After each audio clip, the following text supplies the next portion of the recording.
Fala. Oi, melhorou? Peguei um fone. Pra mim ainda tá com Pra mim eco. ainda tá com eco. Você tá com eco? Você tá com eco? Não, pra mim tá Então, ótimo. então deixa eu Então, tirar o então fone. deixa eu tirar o. Deixa eu ver agora. Deixa eu ver agora. Tá com eco ainda? É aqui, deve ser o É meu aqui, fone. deve ser o meu fone. Meu celular. Meu celular. Se não Se atrapalhar, não atrapalhar consigo falar comigo, falar problemas. problemas.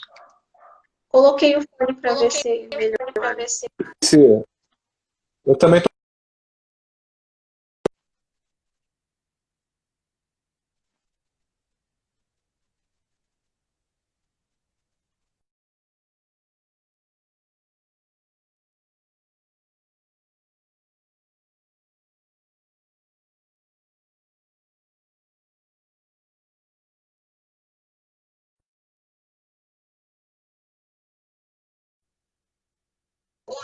Oi, tô ouvindo, tá ótimo.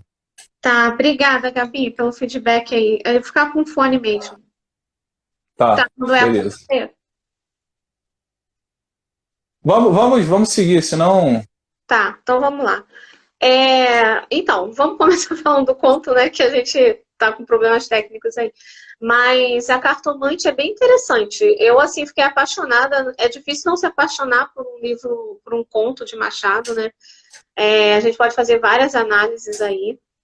Nós tivemos, para quem não assistiu nenhuma, a primeira a gente falou sobre o alienista, e a segunda foi o medalhão. Obrigada, Gabi. O terceiro conto, vamos lá, me lembra aí. O segundo foi o medalhão, o terceiro foi qual mesmo? O terceiro. Tô esquecendo. Pai contra mãe. Ah, esqueci. Pai contra mãe. É, Também isso. deu bastante coisa, a gente teve bastante coisa para falar sobre esse ponto. E agora a Cartomante, né? Eu achei Sim. interessante na Cartomante, a história é uma história bem simples, conta a história de um triângulo amoroso, né? E assim, mas não é simplesmente uma história de cotidiana, de assim, de uma. O espelho vai ser semana que vem. Gabi perguntando. O espelho a gente vai falar semana que vem. Sexta-feira que vem, né, o Lincoln? Der tudo certo, Isso. o espelho semana que vem. E voltando assim na a questão da cartomante, a gente pensa assim, um leitor inocente, ingênuo, vai ler o livro e vai, assim, é uma história cotidiana, de cenas cotidianas, de um triângulo amoroso, e enfim, que termina de uma forma que a gente. Vamos falar sobre o espelho sim, Gabi. Semana que vem, sexta-feira que vem. Tudo der certo, sexta-feira que vem tá de pé, né? O Lincoln tá perguntando aqui. Sim, sim, sim. Então, voltando aí a Cartomante, um leitor ingênuo pensa que é só uma história de mais uma história, né, de infidelidade, de um triângulo amoroso. Mas como o Machado sempre nos surpreende, existem várias camadas ali no texto, né? A gente pode fazer ilações aí com o cenário da época, né? Ele sempre sendo um analista crítico, né? Ele sempre foi um crítico da sociedade na qual ele vivia. E também podemos falar aí sobre a questão da própria metalinguagem no texto, né? Que é muito utilizada para poder manipular o leitor. É um processo assim de manipulação bem interessante, muito assim, é impressionante, né? A história é quase tátil, você consegue sentir a aflição do personagem, né? No caso aqui, o Camilo, que é o personagem, vamos dizer assim, principal, que está ali no meio daquele triângulo, né? Ele é o melhor amigo e também o amante, né? O melhor amigo do Vilela e amante de Rita, né? Que eram casados. E aí, Sim. o que você achou dessa questão aí da traição do triângulo? Você tem ali o triângulo amoroso, né? Você tem lá o casal Vilela e Rita, que são casados. O Vilela, a Rita era um pouco mais velha do que o Vilela, né? E do que o Camilo, né? Não muito mais velha, mas ela é mais velha.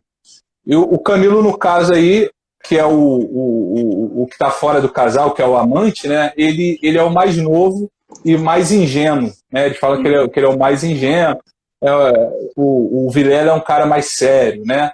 Tanto que na descrição ele vai falar lá que o porte do Vilela, ele usa óculos e tal, dá uma aparência dele ser um pouco mais velho, assim, equiparado à Rita.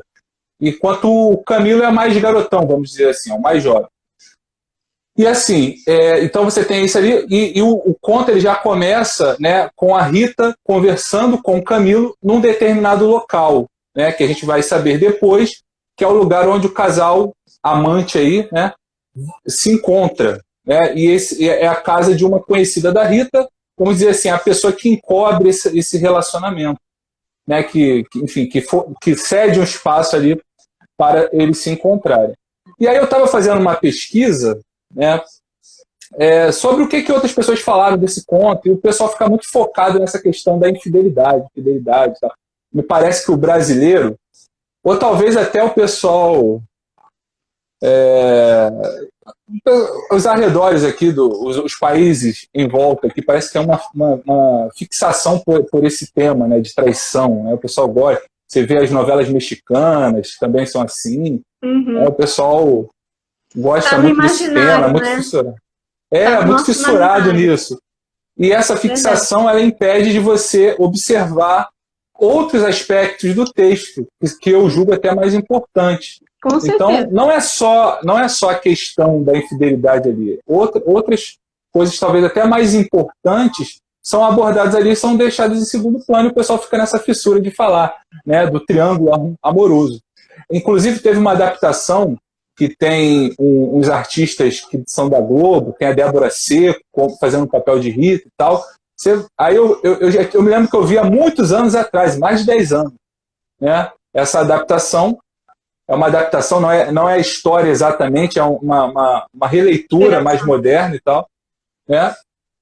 E assim, desculpe a palavra, mas é uma sacanagem danada aquilo ali. Entendeu? A história mesmo fica em segundo plano, é só, sabe, uma erotização da história. E não é uma história erótica essa aqui. Não tem nada de erótico aqui. Verdade. E aí o cara, quando vai fazer uma adaptação, ele foca só na questão sexual, sabe? É muito chato isso. Porque a gente acaba perdendo as nuances, né, do próprio conto, né? Como a gente está falando, você precisa... Machado é tido assim como um grande operário, né? Ele vai construindo milimetricamente, nada ali sem pensar. Tudo ali está sendo posto para fazer com que você reflita. Por isso que lá no primeiro conto que a gente falou, né? Por isso que Machado ele é tido como, se não for o maior escritor considerado do Brasil, é um dos maiores, né? Ele, da língua portuguesa, ele e essa de Queiroz estão aí em destaque, né, o tempo todo. Por ele ser realmente, ele fazer com que a gente reflita na nossa realidade. Um clássico, ele tem por principal finalidade isso, fazer com que você leia e você faça reflexões e conexões com a sua atualidade, com um contexto, com a sociedade na qual você está inserido. A Gabi até colocou aqui, né, que o conto começa pelo meio, característica de Machado, brincar com os capítulos e reconfigurá-los ao leitor. Verdade, ele fica nos manipulando o tempo todo. Ele não é um autor que vai tratar a gente assim, deixar você de lado.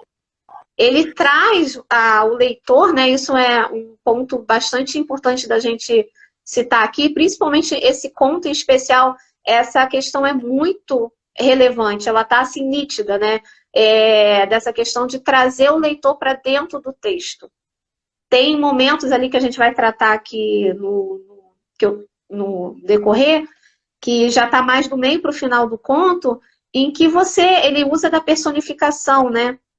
De dar, de colocar assim, sentimentos, os sentimentos do Camilo de forma tátil, atribuindo a uma ave, a algo assim, né? Para você sentir realmente, para você quase que pegar naquilo, assim, você sente a angústia, você vive a angústia do Camilo, aquela descrição daquela cena, quando você lê dele pegando o tílburi, né? Que é uma espécie de carruagem, né? Um cocheiro, algo parecido com isso, como se fosse uma carruagem.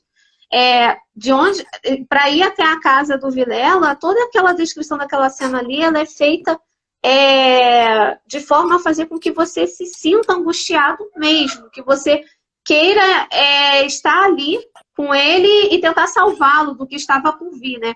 Mesmo que você não saiba do final, você se envolve tanto, né? Se você não for lá no final ver a história, você for acompanhando o conto, né? Lendo o conto sem olhar o final primeiro, você também fica naquela aflição. O que vai acontecer? Meu Deus do céu, né? E assim, essa questão que você falou realmente o imaginário, né, do brasileiro em geral, essa questão de traiu ou não traiu, como acontece em Capitu, né, lá em Dom Casmurro, as pessoas ficam fixadas nesse ponto. Quando o Machado de Assis não está nem um pouco preocupado com isso. Ele não está preocupado com isso, né? Ele joga essa questão como se fosse um invólucro, né? Uma capa bonita ali para você ficar ali olhando, mas na verdade ele quer que você desembrulhe o presente, que você descubra o que está lá dentro, né? Então, nessa questão das camadas é muito importante. E, alguns pontos históricos aí que eu gostaria de falar, para a gente começar a tratar da primeira camada da história, vamos aqui resumir, né? A história, para quem não conhece, é de um casal, né? Vilela e Rita, que são amigos, tem um amigo em comum, Camilo. O Camilo é amigo de infância de Vilela. Ele conhece a Rita depois, né? Como você falou, a Rita é mais velha, mais madura, o Vilela também. Camilo é o mais jovem.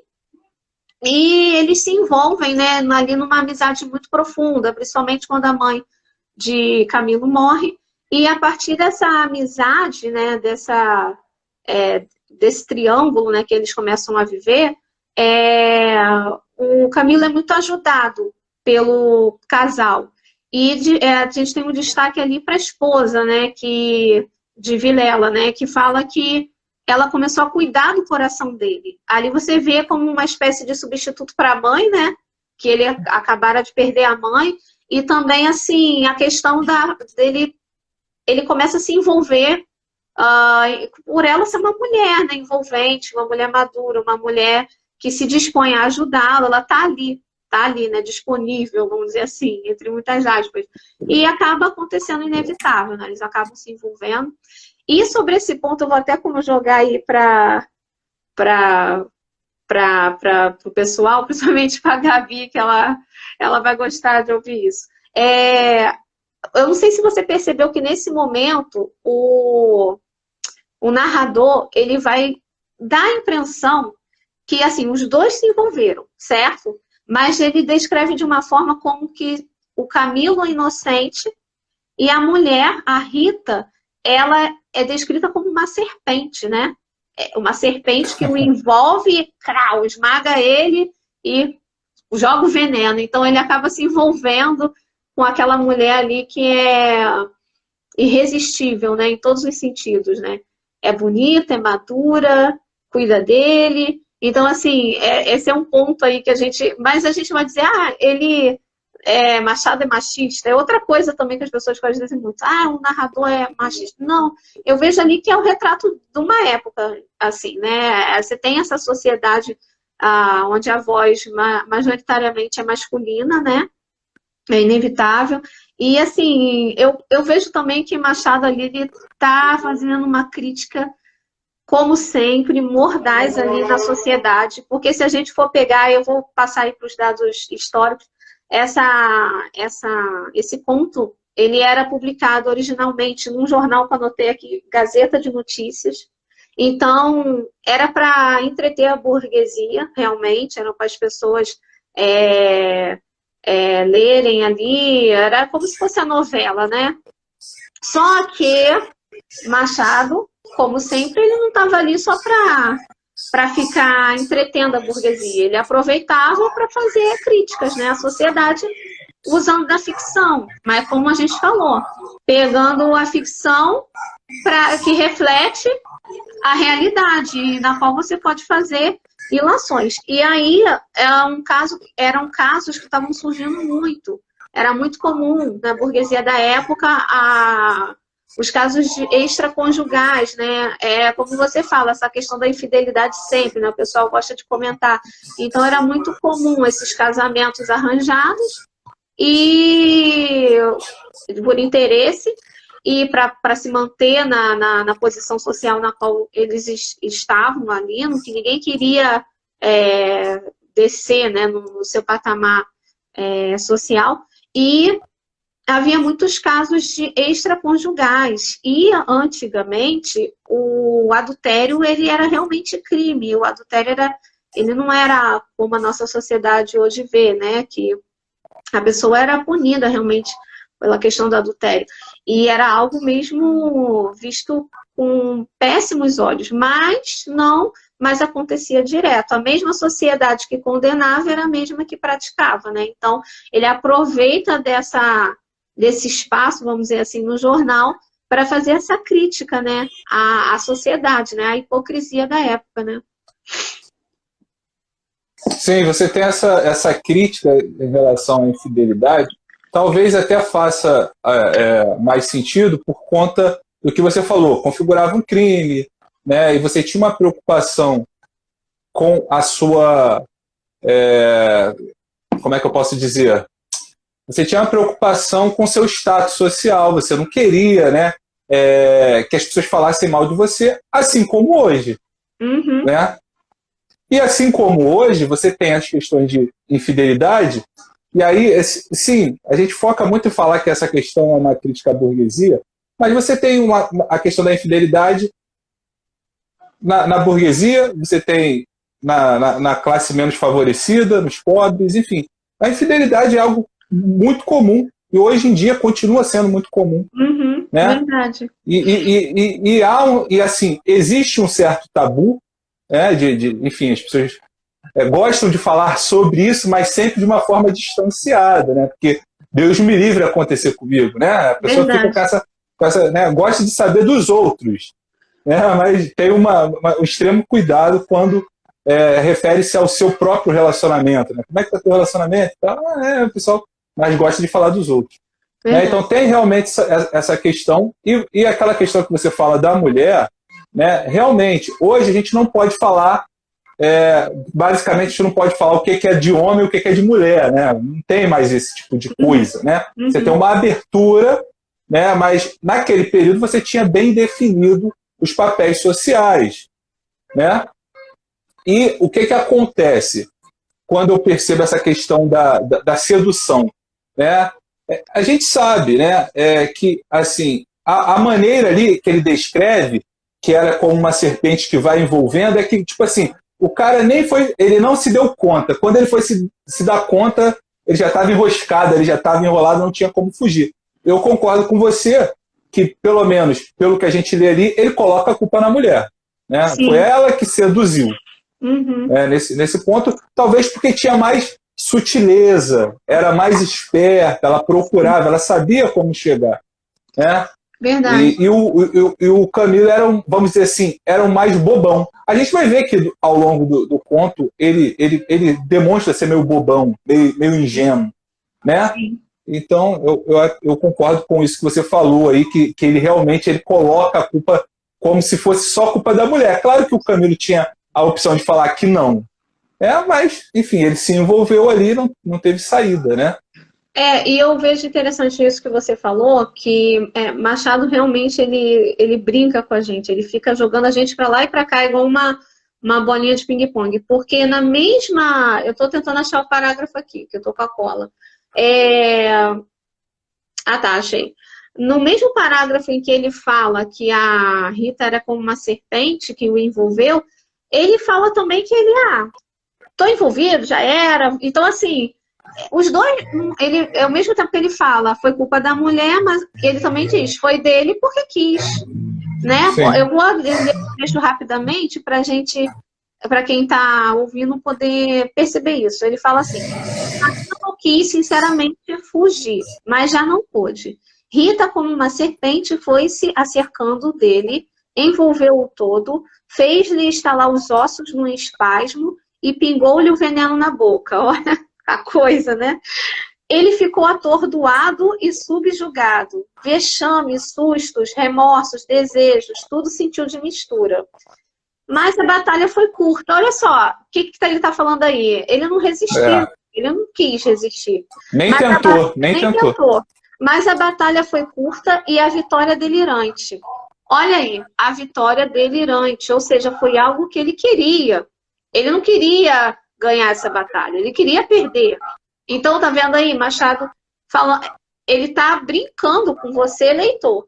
Adeus escrúpulos, não tardou que o sapato se acomodasse ao pé.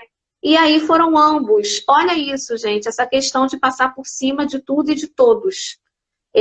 Por que ele faz essa... Eu achei interessante nesse conto, ele usa muito de figuras concretas, para você realmente sentir, quase que você pega na situação, né? Algo tátil, algo visível. A batalha foi curta e a vitória delirante. Adeus escrúpulos, não tardou que o sapato se acomodasse ao pé. E aí foram ambos, estrada fora, braços dados, pisando folgadamente por cima de ervas e pedregulhos. Ou seja, pisando por cima de tudo e todos. Estou nem aí. Sem padecer nada mais que algumas saudades quando estavam ausentes um do outro. A confiança e estima de Vilela continuavam a ser as mesmas. Olha só o que ele fala aqui. Ele falou que eles foram viver, livre e solto, foram viver o amor deles. A única coisa que tinha algum sentimento ali envolvido, eles estavam apaixonados. Mas se tinha alguma coisa que os trazia à realidade, era um remorso, era pensar no Vilela. Não, o Vilela estava bem, ele continuava lá, no sisudo, trabalhando, isso aí. A única coisa que eles sentiam era saudade quando não estavam juntos. Então, eu joguei essa para falar essa questão de pensar, não, o narrador ele é machista. De propósito, porque no mesmo parágrafo que ele fala que ela era uma serpente, na mesma hora ele fala assim, mas o Camilo também não queria, ele não se esforçou para isso, né? E aí a gente pode até fazer um diálogo, né, com a Bíblia, né? Aquela questão, quando Deus vem lá no Jardim do Éden e fala, chama Adão. Adão, por que você comeu do fruto, né? Do fruto proibido? E ele fala, foi a mulher que você me deu. Ou seja, aí a mulher, não, foi a serpente que me envolveu. Então, assim, essa figura da serpente ali envolvendo, né? E enlaçando os dois, né? A mulher sendo usada para fazer isso. Eu achei muito legal aí, é um diálogo muito interessante que a gente faz. Sempre essa questão de querer um passar a culpa para o outro, mas na verdade está todo mundo, os que estão envolvidos estão querendo mesmo aquela situação, né? Enfim, e o que você falou Sim, interessante da questão da serpente é a questão do simbolismo, né? A gente perdeu isso, né? As pessoas não reconhecem mais os símbolos. O que representa a serpente? Então ela tem uma gama de possibilidades ali, e isso que abre a nossa cabeça, né? E a gente conseguir fazer essas relações entre diferentes esferas. Por exemplo, ele já começa, né, o texto falando uma frase aí do Hamlet, né, do Shakespeare, que a gente conhece, né, ou pelo menos conhecíamos, o pessoal da nossa geração pelo menos conhece, talvez o pessoal mais novo não, mas que era algo que a gente via com frequência, que existem mais coisas entre o céu e a terra do que supõe a nossa filosofia, né? Então, e é interessante porque essa fala vai aparecer outras vezes ao longo do texto. Sim. Porque ela é o centro, centro do texto. É verdade. Tanto ela é o centro porque a filosofia entra aí quando utiliza, né, quando ela é utilizada nessa frase, justamente para falar assim, nem tudo dá para explicar. E aí a gente pode fazer o link com o que a gente falou lá no Alienista, né? De que essa coisa do cientificismo, né? Do racionalismo, que a gente fica tentando tudo, né? Ir para o campo racional e científico, só que tem coisa que é inexplicável. Sim. Assim como essa história. A gente vai terminar essa história sem respostas. Sim. E aí você vê outras pessoas falando, aí, tipo assim, eu vi um vídeo aí de um professor falando disso, aí ele fala assim, não, quem revelou tudo foi a cartomante. Não dá para saber. Entendeu? Então eu vejo o cara falando isso, aí eu falo assim, pô, ou ele não leu, ou ele leu desatento, mas enfim, ele se deu o trabalho de gravar um vídeo lá para falar. Por isso que eu sempre recomendo. O interessante é que você que está acompanhando as nossas lives, pegue o texto, esse texto é bem curto, você leia e possa utilizar a nossa live como uma base. Sim. Mas você não pode acreditar em tudo que você vê ali na internet, porque você vê, o cara está falando bobagem. Sim. Em nenhum momento a gente sabe quem denuncia a infidelidade aí do casal. Sim. Né?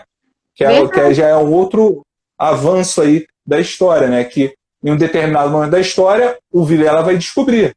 Mas a gente vai terminar a história e não vai saber. Ah, foi a cartomante? Ah, foi a mulher que dava... cedia lá a casa para ele se encontrar? A gente não sabe, não está no texto. Não está, e eu creio que isso é realmente para ser, não para ser deixado de lado, mas se a gente for ficar se pegando nisso, a gente empobrece, né, o texto. E é o menos importante. Outra interessante aí nesse conto é que a história ela é narrada de uma forma que o narrador, ao mesmo tempo, olha como é interessante, o narrador traz você para dentro do texto, né, como a gente já falou aqui, mas ao mesmo tempo ele faz toda a descrição da cena, da história, como acontece, sem se envolver emocionalmente, né? Ele não se envolve emocionalmente. Ali você tem um traço muito forte ali do Machado bem maduro, né? Várias histórias é de 1886, se eu não me engano. É um Machado já mais maduro, um Machado mais realista, vamos dizer assim. Não que um é melhor que o outro, mas ele está realmente ali, né? Se a gente for colocar aí na pauta do Enem, das provas de concurso, esse conto ele representa muito bem o realismo, porque o narrador ele se afasta totalmente, ele não está ali para fazer juízo de valor, não está ali para se envolver emocionalmente com nenhum dos personagens, ele não se envolve, ele apenas vai contando a história, mas sem envolvimento nenhum, sem passionalidade alguma. Ele não diz se no caso aí, né, se quem denunciou a traição, se é uma pessoa ruim por ter feito isso, ou se é boa, tanto é que a gente nem sabe quem foi. A gente pode pensar que era a mulher que cedia a casa, porque o texto, a única coisa que o texto nos dá ali para a gente fazer essa conexão é porque se a mulher cedia a casa, provavelmente ela saberia do caso. Mas não podemos confirmar, né? Como você disse aí, né? Quando uma pessoa faz isso, ela está empobrecendo o texto e está sendo até injusta com a pessoa que está vendo aquela análise, enfim. Então, ele é totalmente afastado, ele não vai fazer juízo nenhum, ele não julga o Vilela pelo ato que ele cometeu no final da história, não julga a Rita e não julga o Camilo, né? E nem a cartomante, né? Porque a gente vê ali que cada um tem um papel, a cartomante é outra. Eu acho que essa live não vai dar pra gente falar de todo, nunca dá pra você encerrar tudo, né? Mas tudo que eu pensei, eu anotei aqui umas 4 páginas. Mas, assim, a cartomante é outra, né? Que ela tá ali só para ganhar o dinheiro, né? É outra questão ali que você vê o narrador, né? Ou, no caso, o Machado, descrevendo ali a cena. Sempre quando tinha cena com a cartomante, tanto quando, logo no início do texto, que eles estão conversando, que a Rita fala que consultou uma cartomante, que ela estava muito insegura, né, em relação ao romance deles, isso porque no meio do texto a gente vai ver como tudo aconteceu. Que ela fica insegura porque o Camilo se afasta. Mas o Camilo aí ela vai na cartomante perguntar se ele ainda a amava, né? E por que ele se afastou? Por conta dele estar com medo, né? Que ele começou a receber bilhetes ameaçando, que sabia de tudo, não sei o que, tal. Mas a questão aqui, você vê como que a cartomante é manipuladora também. Ela só quer ganhar o dinheiro. Em todas as situações é igual assim, você vai no médico porque você tá, sei lá, passando mal de alguma coisa. O médico vai falar assim, o que você sente? O que você está sentindo? Ele vai perguntar o que você está sentindo. Ele não vai perguntar, me passa seu currículo, vamos analisar se você tem graduação, você não está numa entrevista de emprego. Então, assim, se você vai na cartomante é porque você está desesperado, né? E a cartomante sabe disso. Então, tanto é que lá no final, quando o Camilo, desesperado, ele acaba consultando a cartomante, antes dele entrar, o Machado sinaliza pra gente que ele está desesperado. Que o coração dele está palpitando, que ele está ofegando, que não sei o que, não sei o que, e tudo mais, que está desesperado. Imagina você recebendo uma pessoa assim, você é uma cartomante, você recebe uma pessoa desesperada. Aí ela fala o seguinte, ó, eu até anotei o que ela fala. Ela fala, o senhor tem um grande susto. Óbvio, ela não adivinhou nada, mas você está assustado. Sim, aí ele já solta tudo. Sim, aconteceu isso. Então, assim, ela não adivinhou nada. A mesma coisa acontece com o nome dela, Rita, né, lá no início do texto. Ela fala assim, você sente algo. Ela, sim, eu sinto amor, eu tô angustiada. Então, gente, é igual aquilo, quando você quer se abrir com alguém, a pessoa só precisa lançar a rede, só lançar, né, jogar o anzol, que ela vai pescar, né?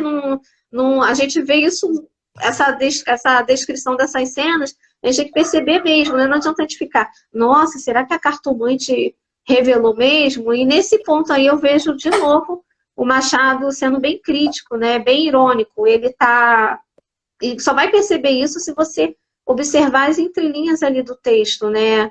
Não está à toa aquela descrição antes dele encontrar a cartomante, tá? Aquilo ali já está mostrando pra gente, ó, não caia nessa cilada, é isso que está acontecendo. Ela já sabia, você chega a assustar, ela vai falar assim, nossa, você está assustado, o que foi? Enfim, né? É um ponto, assim, que pra gente mostrar aí essa questão do afastamento, né? Nada desse não envolvimento passional, né? Que era muito comum ali, quando a gente estuda, né? Vamos dizer assim, as escolas literárias, o romantismo que antecede o realismo, ele faz essa crítica, né? Essa crítica de não olhar o relacionamento deles, o envolvimento deles como algo romântico, lindo, envolvente, o romance proibido que vai, sabe, inalcançável, todas aquelas descrições que a gente tem no romantismo, né? Não existe nada idealizado, é um mundo real ali. E ele deixa bem claro, né, no final do conto, as consequências, né, disso, né, do que aconteceu de fato, né. E aí eu falo, pode continuar aí que você estava falando do início do texto de Hamlet, né, eu peguei nesse ponto teu aí, que realmente ele fala, tem coisas que ele cita Hamlet, né, dizendo que tem coisas que realmente não dá, nem a filosofia consegue explicar, né? Sim, e justamente isso, porque muitas coisas não ficam claras aí, né? E a gente não fica sabendo assim, eu acho até que fica assim, qual é a da cartomante? Será que ela adivinhou mesmo ou não adivinhou? Né? Mas como você falou, ele não quer revelar isso. O fato aqui, que eu acho que entra em contraste, né, com a cartomante, é o fato da maneira que ele descreve o Camilo no início.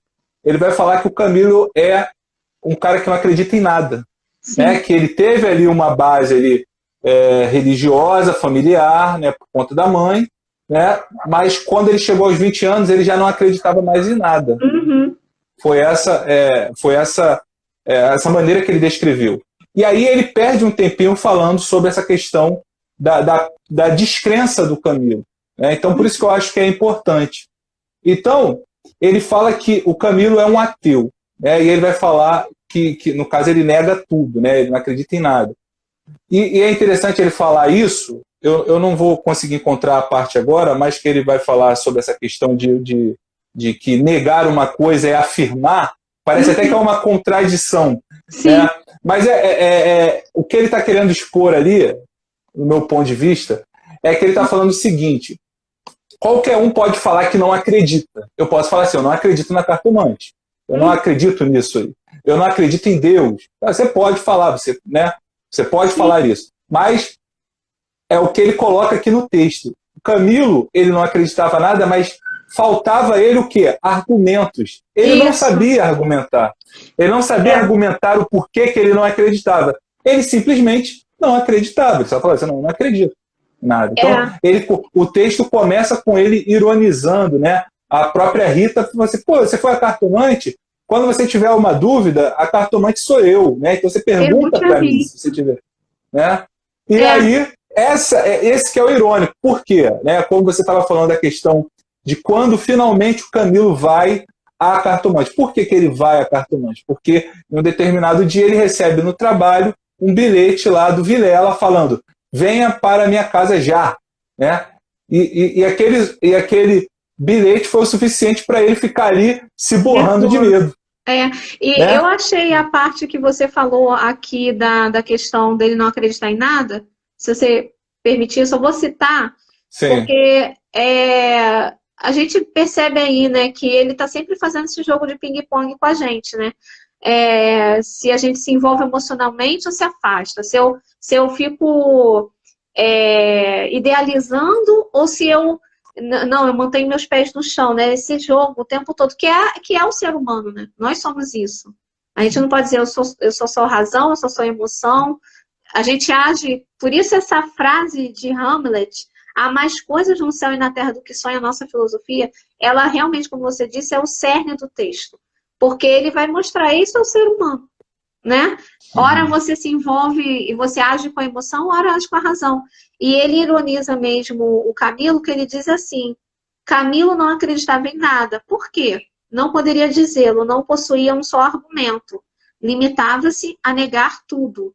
E digo mal, porque negar é ainda afirmar. E ele não formulava a incredulidade. Diante do mistério, contentou-se em levantar os ombros e foi andando. Tipo, deu de ombros, não acredito e pronto. Não quero pensar nisso, não vou pensar nisso. E isso é outra crítica. A gente tem que ter base naquilo que a gente acredita. Se eu digo que não acredito em algo, ou se eu digo que gosto de alguma coisa, você tem que relacionar fatos. Você tem que ter uma base teórica que tenha conexão com a realidade, né? E isso é um mal assim que atinge muito a nossa geração, né? Na minha opinião, eu acho isso, eu penso aquilo, mas baseado em quê? Né? Sim. Em que questão você está analisando para você formular esse pensamento? Né? Então, ele só negava, ele achou que num determinado momento as crendices da mãe, né, ou a religião da mãe, enfim, ele não queria mais, não falo o texto porque ele passou a negar. Mas eu vejo, Lincoln, que de fato foi o que enlaçou ele. Não foi a mulher, não foi o relacionamento dos três ali que começou a ficar muito unido, né? Eles estavam muito envolvidos. Eu vejo isso, a falta de base dele, né? Se é algo que eu acredito é a minha realidade, né? Cada um, apesar da gente viver, todo mundo é ser humano, todo mundo tem a sua realidade, né, circunstancial, mas aquilo que é a sua essência, se não tiver bem firmada, você se perde na primeira esquina. Então, isso ele deixa muito, assim, isso que é, ao meu ver, tá? É como a gente está falando, pessoal. Vocês vão fazer a análise de vocês, mas não sejam inocentes, né? ele coloca essa frase de Hamlet porque o próprio Camilo, que está rindo Da da crendice, né? Da Rita, crendice. e rindo da Rita, que ela foi na cartomante, né? No final ele é enlaçado por essa própria frase, é sempre um farol ali, né, guiando os personagens. Ele que se achava, né, que não, eu sou cético, eu não acredito nessas baboseiras, nessas bobagens, ele vai se perder, ele vai cair que nem um patinho nelas. Por quê? Porque a base dele, a essência dele não estava bem fundamentada. Esse aqui é um ponto Sim, interessante, é o que fazia dele um meninão de 26 anos, né?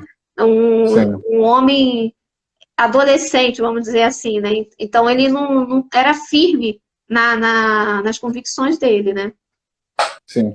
Não, isso é interessante que você falou, que é como se fosse assim, o cara que é ateu, né, de certa forma, ele não acredita em nada, ele fica mais vulnerável a acreditar em tudo, inclusive na cartomante.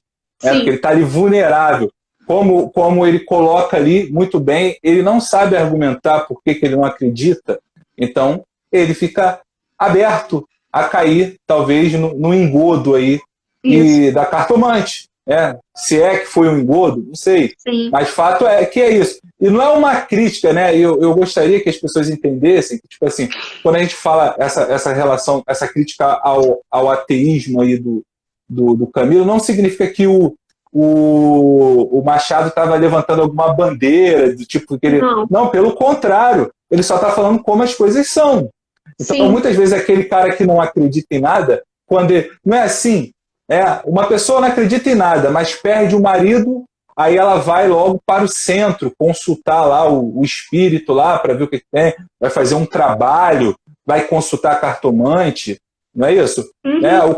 O cara fica doente, ele fica, ele descobre que está com câncer, aí do dia para o outro o cara vira um religioso fervoroso, Federação. né? Então, sim, Verdade. então isso faz parte de como a vida é, de como até hoje é assim. Sim, sim. Né? E com isso ele não tá. Ele está sendo irônico, ele está falando assim, É, realmente dizendo, vocês criticam tanto uns aos outros, mas no final todo mundo acaba ora sendo um cético, ora sendo um passional, ora acreditando nas coisas, ora não. Então, assim, é de sim, acordo com o contexto, é de acordo com o momento que você está vivendo.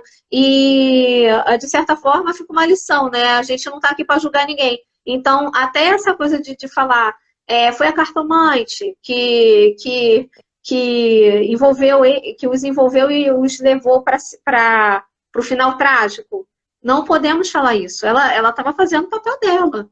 Ah, foi sim, o Vilela que não aguentou a traição. Ele é o culpado. A gente tem que parar com essa ideia de bandido e mocinho, bem e mal, feliz e triste, esses pensamentos binários, né? Entre o preto e o sim, cinza sim, existe uma camada de digressões, né? Então a gente não pode ficar. Isso é uma reflexão que a gente tem que trazer, né? Que a gente traz desse texto para a nossa realidade. É um aprendizado, né? De não ficar julgando e tecendo opiniões sobre as pessoas o tempo todo. É como se você pegasse um filme e pegasse um pedaço do filme, né, aquele rolo de filme. Aí você pega ali uma cena em que a pessoa, enfim, fez algo que você não gostou e começa a taxar a pessoa daquilo e julgar e fazer sim, tecer suas opiniões, né? Isso é algo assim que eu achei muito interessante nesse ponto, né? E que é para a vida, né? Machado trata de temas universais, né? Tratar da condição humana é algo que nunca se perde, né? Que nunca deixa de ter seu valor. E ele está sempre fazendo isso, né? De uma forma ou de outra, está sempre colocando a gente diante de nós mesmos, né? A gente sim, não pode passar assim e não sair ali transformado, ou pelo menos reflexivo sobre as questões que ele está querendo apontar, né? Nesse ponto, né? O Lincoln, a gente já está quase terminando, mas eu queria falar contigo de uma questão que é a questão aí da metalinguagem, né? O que seria a metalinguagem, pessoal? É quando você pega por exemplo, se você tem um poema que fala sobre o próprio ato de escrever um poema. Você está diante de um texto metalinguístico. É um dicionário, é metalinguístico, né? É a gramática explicando a própria gramática. Então, a metalinguagem é praticamente isso. E nesse texto, né, numa análise assim, vamos dizer, mais teórica, a gente consegue perceber muito isso, né? Que ele usa ali determinados recursos da língua para, principalmente assim, para nos envolver, né? Para envolver você, leitor. Ele trata dessa questão da dialógica, né? Do texto conversando com o leitor com o texto, e se utilizando de personificação, metáforas, que faz com que você praticamente respire o mesmo fôlego de Camilo. Principalmente do final, né, do meio para o final, quando ele vai descrevendo a cena que ele decide ir até a casa do Vilela, como você já mencionou, o Vilela manda um recado para ele, vem depressa, preciso de você na minha casa. E ele fica assim, ai meu Deus, ele falou de um jeito meio seco, né? Ele sentiu assim, é igual quando você pega uma mensagem e fala no WhatsApp, não, fulano foi grosso comigo aqui. Como que você consegue perceber essas emoções através do que está escrito, né? É a forma com que se escreve. Então, aquele vem depressa, ele não está escrito daquela forma à toa, né? Ele não está escrevendo com carinho. Ah, vem depressa na minha casa. Tem uma conotação, né? Até a forma como a gente fala. E o próprio Camilo, que já estava com culpa no cartório, ele leu, né, na cabeça dele, ele leu de uma forma assim, como se fosse uma mensagem sisuda, né? Vem depressa, vem agora. Então, assim, tem essa questão aí, né? Um recado que para ele poderia, se ele não tivesse com a consciência tranquila em relação ao amigo de infância, ele iria tranquilo. Mas por que ele já teve aquela conotação?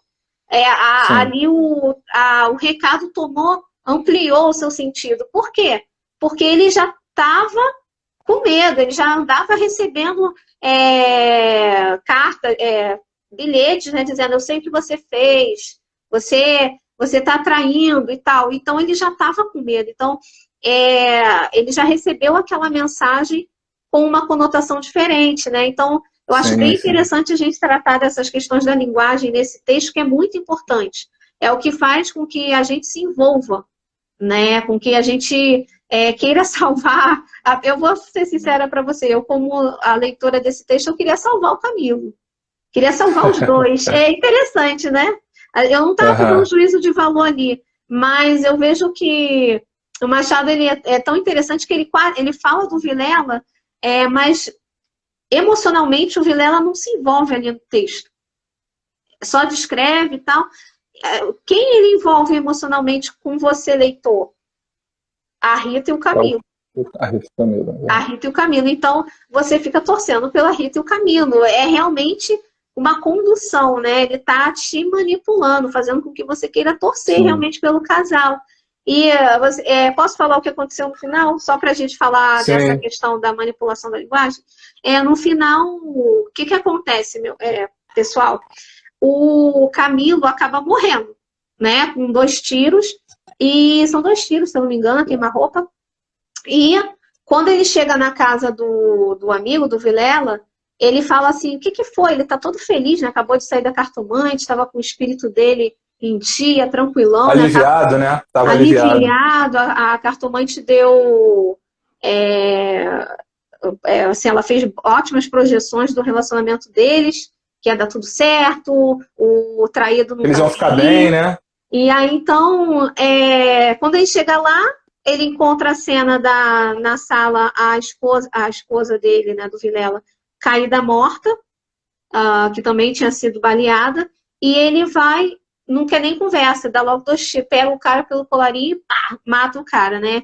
E o interessante dessa situação é que outra questão aí que a gente vê, né, do conto, né? Ele não dá nem tempo para você respirar. No último parágrafo, né?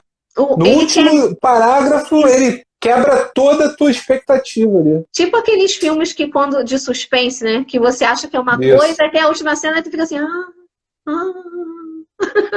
É, Então, assim, sim. ele vem e pega e não dá nem tempo de você, leitor, respirar. Chega no clímax, né? Que ele chegou lá e pá, acabou a história. Então, assim, realmente existem muitas coisas debaixo do céu e da terra que nem a filosofia consegue explicar, né?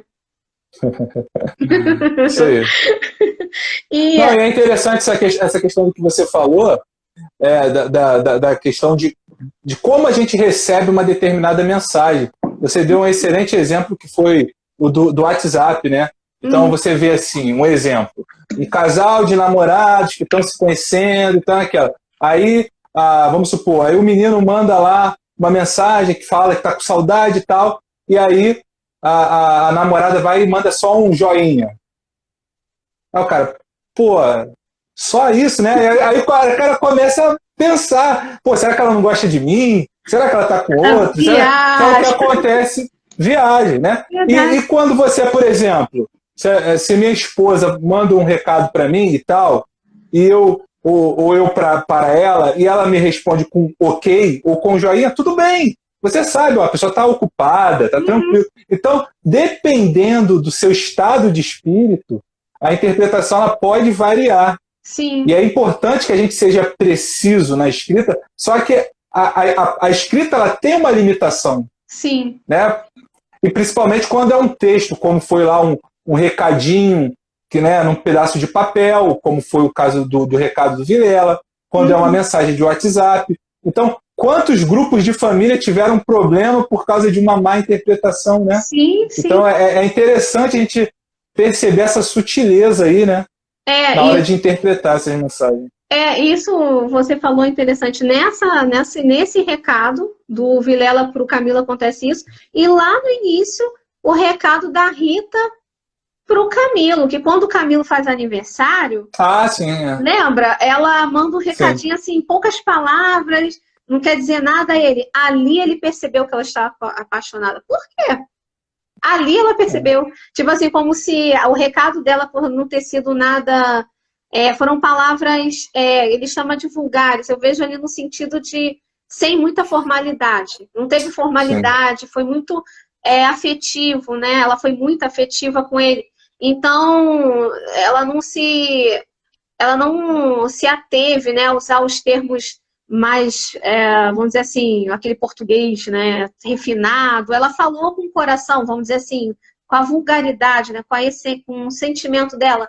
Ele falou, ele descobriu, ela tá mesmo apaixonada. Porque, você vê, né, ele já estava envolvido. Um olhar e outro que trocavam numa mesa de jantar, né? Ele fala antes isso, né? Que eles já estavam se envolvendo, né? Entre olhares, jogando xadrez, ele deixando ela ganhar. Então foi um bilhete, né? E aí um bilhete que dá certeza para ele, né? Isso. Então, assim... É o bilhete que faz com que ele dê essa intensa, né? Não, realmente ela gosta de mim. Ela quer também, ela corresponde. Isso. E, assim, essa questão ainda, fixando nessa questão da linguagem, eu peguei aqui uns pedacinhos do texto na qual eu vejo ali como que o Machado quer nos manipular como leitor, e isso é muito bom. Não estou falando dessa questão de manipulação, que a gente fala, manipulação, tá fazendo algo ruim. Não, isso é muito bom. E tem logo no início ele fala assim, né? Como a Gabi lá no início falou, que Machado, ele às vezes joga o meio da história para depois te levar lá para frente, né? Não tem aquela do... É tipo um flashback, ele faz um flashback. Né? Aquele texto cronológico, né? E quando ele vai realmente descrever a história, vai contar tudo como aconteceu, ele nos chama, ele fala assim, exatamente assim, deixa eu ver aqui. Vamos ao texto, vamos a como tudo começou. Ele fala algo parecido com isso, né? Eu não estou achando aqui a parte exata para falar exatamente o que o narrador escreve, mas ele realmente fala isso. Ele vem assim, vem comigo que eu vou te explicar. E aí, na cena, gente, que essa é a cena que te deixa mais ali o coração palpitando, em que ele usa da personificação para fazer com que você, leitor, consiga tangenciar, consiga apalpar os sentimentos do personagem, consiga querer entrar ali, você queira entrar ali e falar, não, não vai na cartomante, né? Porque o que acontece? Quando ele pega a charrete, a carruagem para ir até a casa do Vilela, ele tá, né, com o coração na mão. E você percebe que ele começa a ver o cenário em volta, é tudo cinza, é tudo horrível, né?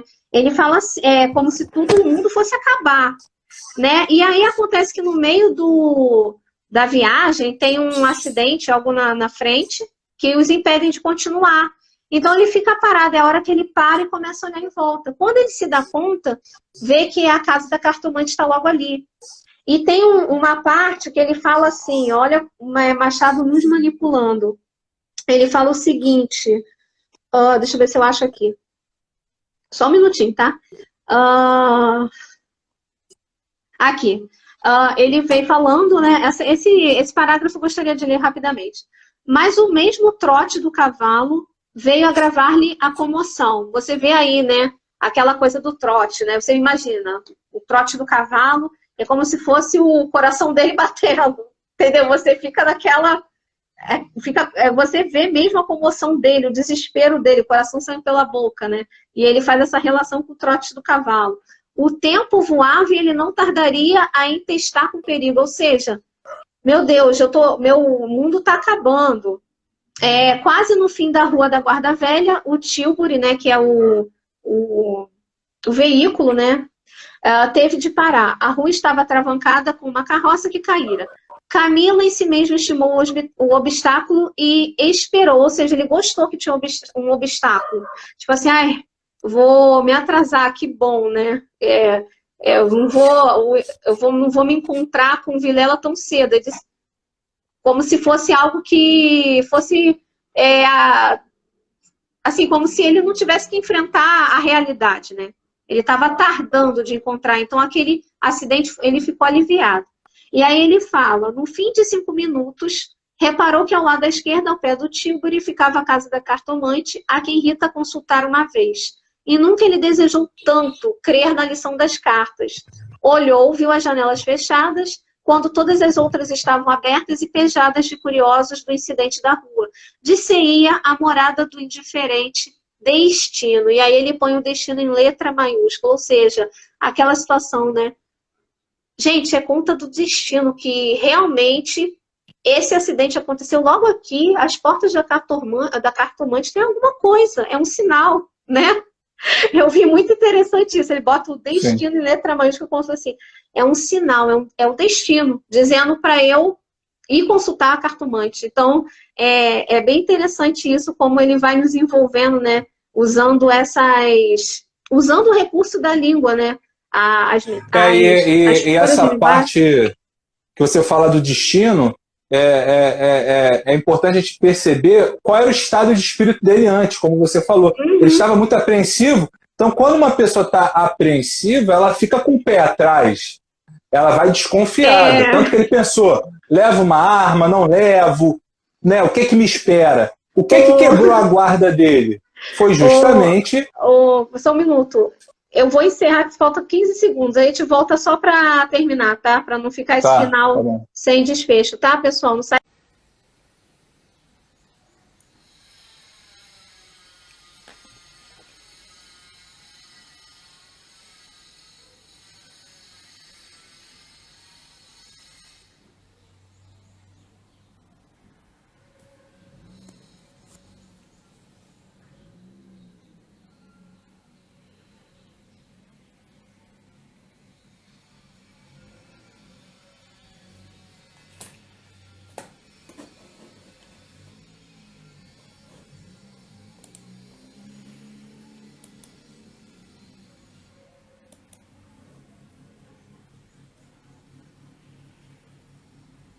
Pessoal, vou esperar o Lincoln entrar aí para poder terminar a nossa live.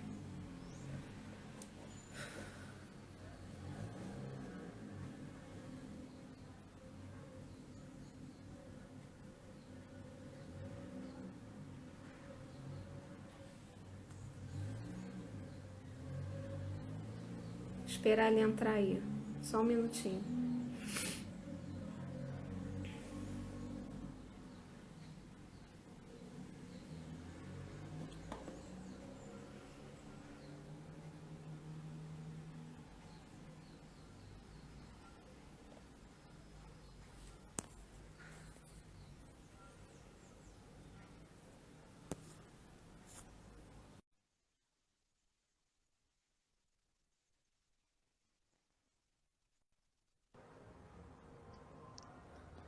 Vamos lá, Voltamos. vamos terminar aí o seu raciocínio. Não, então, como você estava falando, essa descrição toda, né? Antes dele chegar ao acidente, você vê que ele está muito apreensivo. Ele está ali, se ele vai armado, se ele não vai, o que, que vai acontecer. Então, o que eu estava falando é que quando a gente está apreensivo, a gente chega num lugar com o pé atrás. Isso. Chega ali meio desconfiado. Sim. Quando ele finalmente ele vai para a cartomante e a cartomante o tranquiliza, e ele abre a guarda. Então ele chega totalmente despreparado lá na casa do Vilela. Tanto que ele não tem tempo nem de reagir. Ele fica tão impactado porque ele estava tão tranquilo, como se ele estivesse fazendo uma visita normal, e ele ficou vulnerável, né? Sim, verdade. Então, essa questão do jogo, né, dos jogos das palavras, né, é bem importante nesse momento. Porque antes dele a cena toda, a gente consegue ter a percepção da aflição, da angústia do Camilo. Inclusive, você acaba até se envolvendo e sentindo aquilo junto com ele, né? E depois que ele vai para a cartomante fala que vai ficar tudo bem, eles vão continuar juntos, e o que é atraído nem vai perceber nada, a gente percebe que ele fala, né, que tá tudo muito... Ele percebe o céu azul, ele percebe as coisas assim mais coloridas, né, aliviado, feliz, né. Então, é bem interessante isso, né, essa questão da gente fazer a análise aí do uso das referências que ele faz, né? Céu azul, pessoas sorrindo, e depois da cartomante. Antes da cartomante, a descrição da cena era de aflição, de angústia, de que tudo de ruim iria acontecer, né? E foi o que você falou, né? Parece que a descrição ali no momento do acidente, né? Até o momento do acidente, é tudo muito escuro. Porque é assim, nós interpretamos o mundo de acordo com como está o nosso estado de espírito. Então, se você está bem, parece que você consegue perceber as coisas positivas. O céu azul, o sol, a temperatura amena e tal. Agora, se você está inquieta, é o calor, é a demora e tal. Então, é interessante como ele pega e constrói isso no texto, ele coloca isso. E por isso que a gente se impacta tanto. Porque através da leitura ele vai construindo, ele vai colocando símbolos, né? Que foi a questão do simbolismo que eu falei. Ele vai colocando símbolos que remetem a esse determinado estado de espírito do Camilo. Né? Então, enquanto ele está apreensivo, ele nota determinadas coisas ruins. Quando ele está bem, ele percebe as coisas boas, bonitas, belas, enfim. Enfim, sempre no caso, assim, desse conto, existe sempre esse jogo, né, da dualidade ali, né? A gente sendo jogado para lá e para cá o tempo todo no conto. E no final, para a gente se dar conta que ninguém é só emoção, ou só razão, ou só ceticismo, ou religioso, ou credo, né, em algo. Vejo aí que é a grande lição, né? Nem lição, né? Também não vou falar isso que é a grande, né? Como se fosse a gente tivesse uma análise superior uma a outra, mas é algo que é muito relevante no texto, né? Que é inclusive aquela fala de Hamlet, né? Sim. Bom, algo a mais acrescentar? Não. Tá, acho que a gente já falou bastante hoje. Hoje rendeu, né? Sim. Tá bom, então, Lincoln, obrigada. E obrigada ao pessoal aí que tá aí, que voltou, pra gente poder concluir. Tá bom? E se Valeu, tudo pessoal. der Muito certo, obrigado. semana que vem a gente tá aí com o espelho. Tá dependendo de eu definir algumas coisas aqui em casa, a gente Tá, combinar o horário. Aí define isso. a gente vai conversando e aí quando definir você coloca o post lá e o pessoal acompanha Tá aí a ok. gente. Tá, o pessoal fica Tá, atento aí. obrigado aí. Tá bom, obrigada, gente. Tchau, tchau, Lincoln. Tchau, tchau. Tchau.